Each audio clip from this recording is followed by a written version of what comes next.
Hello friends, आपका स्वागत है एक बार फिर से नए वीडियो में। और आज इस वीडियो में बात करेंगे पुरानी पेंशन और नई पेंशन के बारे में, यानी इनके बीच में क्या अंतर है। बहुत सारे लोग हैं जो पुरानी ओल्ड एज पेंशन के बारे में नहीं जानते हैं। ओपीएस क्या होता है, एनपीएस क्या होता है, कैसे कैलकुलेट किया जाता है और इनके क्या क्या लाभ हैं। इनके अंतर की अगर बात की जाए तो किसमें ज़्यादा बेनिफिट था, क्या इसमें ओपीएस से क्या एनपीएस से क्या फ़ायदे क्या नुकसान है, पूरे डिटेल में हम बात करेंगे। साथ ही साथ बात करेंगे यह ओल्ड एज पेंशन कौन से राज्य में लागू है और किन किन राज्यों में लागू हुआ था, पूरा डिटेल में हम यहाँ पे समझने वाले हैं। यानी ओपीएस की बात करते हैं तो ओल्ड एज पेंशन जो होती है वो सरकार की तरफ से जारी की जाने वाली एक पेंशन है जो आपको रिटायरमेंट के दौरान दी जाती है। यानी आप सरकारी कर्मचारी हैं, अब आपकी उम्र हो जाती है 60 साल, तो ऐसे में सरकार आपको रिटायर कर देती है और रिटायर करने के बाद आपको आपकी सैलरी की आधी सैलरी आपको यहाँ पर देने लगती है पेंशन के तौर पर। वहीं एनपीएस में क्या प्रावधान है इस पर भी हम चर्चा करेंगे, वीडियो के अंत तक बने रहिएगा। अगर आप चैनल पर पहली बार विजिट कर रहे हैं, चैनल को सब्सक्राइब कर लीजिएगा। वहीं आपके पास आसपास में कोई सरकारी रिटायरमेंट हैं या आप खुद एक रिटायरमेंट हुए हैं, यानी गवर्नमेंट की तरफ से यहाँ पे सरकारी कर्मचारी थे, तो आपके लिए भी यह वीडियो इंपॉर्टेंट है। वीडियो के अंत तक बने रहिएगा। चैनल पर पहली बार विजिट कर रहे हैं, चैनल को सब्सक्राइब कर लीजिएगा। इसके अलावा आपके मन में कोई प्रश्न है तो कमेंट जरूर करिएगा। देखिए फ्रेंड्स, अगर मैं बात करूँ यहाँ पे तो नई और पुरानी पेंशन, दोनों पेंशन के कुछ अलग फ़ायदे हैं और कुछ इनके नुकसान भी हैं। अब ऐसे में हम बात करें पुरानी पेंशन की, तो पुरानी पेंशन योजना जो है वो रिटायरमेंट के समय कर्मचारी के अंतिम वेतन की आधी राशि के रूप में पेंशन में आपको प्रदान की जाती है। यानी आप सरकारी कर्मचारी हैं, अब उम्र होने के बाद आपकी रिटायरमेंट आती है और रिटायरमेंट के दौरान आपकी जो सैलरी है वो सैलरी का आधा आपको पेंशन के तौर पर दिया जाता है। जैसा कि साल 2024 से पहले जो भी यहाँ पे कर्मचारी रिटायर हुए हैं उनको सरकारी तरफ से ओपीएस यानी ओल्ड एज पेंशन प्रोवाइड कराई जा रही है। लेकिन 2004 के बाद से यहाँ पे बात करें तो अगले सेशन की जैसे शुरुआत होती है उस दौरान यह नियम आता है कि अब रिटायर होने वाले जितने भी कर्मचारी हैं उनको एनपीएस के थ्रू पेंशन स्कीम के माध्यम से, यानी नेशनल फंड पेंशन स्कीम तहत आपको यहाँ पे प्रोवाइड कराया जाएगा। ठीक है, तो यहाँ पर सरकार की तरफ से अपडेट जो आए हैं इन दोनों के बीच में हम डिफरेंस को पूरे बारीकी से समझने वाले हैं।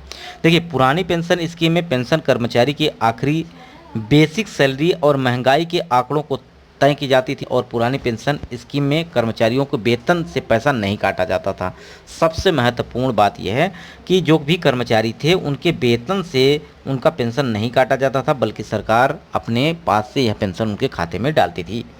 ऐसे में अब एनपीएस के अंतर्गत या क्या कंडीशन है, इसमें आपको 10% आपकी सैलरी का काटेगी सरकार और इसमें कुछ सैलरी कुछ इनकम जो है उसमें पैसे सरकार भी लगाएगी और इसे शेयर मार्केट में यहाँ पे इन्वेस्ट कर दिया जाएगा। अब इन दोनों में डिफरेंस ये है कि आपकी जो पुरानी पेंशन है वो आपको लगातार बढ़ती ही मिलेगी, बढ़कर जैसे कि वेतन आयोग के माध्यम से वेतन बढ़ेंगे, 7वां वेतन, 8वां वेतन, 9वां वेतन, 10वां वेतन, अब वेतन के अनुसार आपका यहाँ पे पेंशन मिलेगा जो कि 9,000 से ऊपर का और साथ ही साथ 1,25,000 के बीच का पेंशन आपको मिलेगा। ठीक है, तो लेकिन यहाँ पर एनपीएस के अंतर्गत ये है कि अगर आप शेयर मार्केट में अगर बाज़ार में उछाल आता है तो यहाँ पर आपको ज़्यादा फ़ायदा मिलेगा, अगर कम आता है तो यहाँ पर आपको नुकसान या मतलब कम आपको यहाँ पे मिलने वाला है। ठीक है, तो ये बड़े डिफरेंसेस हैं जो आप देख पा रहे होंगे। अगर आप एक सरकारी कर्मचारी हैं तो ये सारी चीज़ें आप समझ रहे होंगे। अगर आप सरकारी जॉब की तैयारी कर रहे हैं, आगे आने वाले पेंशन के बारे में जानना चाहते हैं तो आपके लिए इम्पोर्टेंट है। पुरानी पेंशन योजना में कर्मचारी को दी जाने वाली पेंशन का भुगतान सरकार को ट्रेजरी के माध्यम से होता था। इसके अतिरिक्त इस पेंशन स्कीम में 20 लाख रुपए तक की ग्रेजुइटी की रकम मिलती थी, यानी रिटायरमेंट के बाद रिटायर्ड कर्मचारी की मृत्यु होने पर पेंशन का पैसा उसके परिजनों को मिलने लगता था। पुरानी पेंशन स्कीम में 6 महीने के बाद कर्मचारी को यानी डीए में दिए जाने का प्रावधान है। हर 6 महीने के बाद यहाँ पर रिवाइज होता है। साथ ही साथ सरकार की तरफ से वेतन आयोग लगाए जाते हैं, 6वां वेतन, 7वां वेतन, 8वां वेतन। अब 8वां वेतन की सिफारिश की जा रही है। अगर 8वां वेतन लग जाता है तो यहाँ पर सरकार की तरफ से आपको 15 से 20,000 रुपये तक का फ़ायदा भी हो सकता है।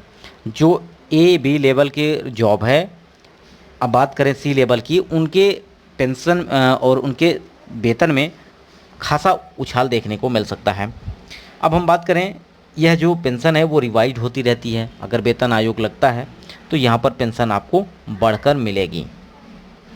अब यहाँ पे सरकारी कर्मचारी जो हैं जो ओल्ड एज पेंशन के माध्यम से पेंशन लेते थे उनके लिए सरकार की तरफ से जो अपडेट है, यानी आपको जो पेंशन देती थी इस पर सरकार के ऊपर कितना बोझ पड़ता था।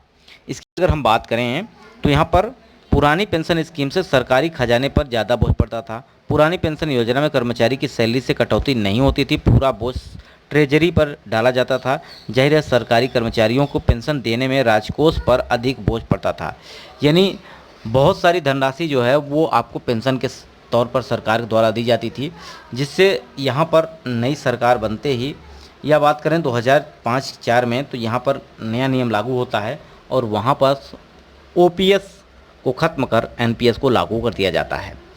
वो चाहे राज्य सरकार हो चाहे आपका केंद्र सरकार हो, केवल आर्मी को छोड़ करके यहाँ पर सभी सरकारी कर्मचारियों के लिए एनपीएस लागू कर दिया गया।